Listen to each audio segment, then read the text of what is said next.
আসসালামু আলাইকুম গাইস। এডিনিয়ামটা দেখছুন? এই এডিনিয়ামটা প্রথম কালো ফুটে, তারপরে আস্তে আস্তে লাল হয়ে যায়। এডিনিয়ামটা কালার চেঞ্জিং হয়। এই যে দেখুন, এই এডিনিয়াম গাছটা আমার এখানে 15 বছর ধরে আছে।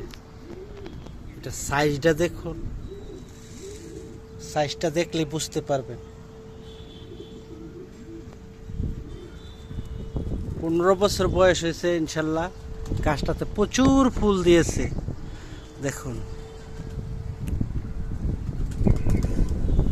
গাছটা উপর দিয়ে দেখাচ্ছি, ভিতরে আরো অনেক ফুল আছে। গাছটার কোয়াটিক্সটা একটু দেখাচ্ছি।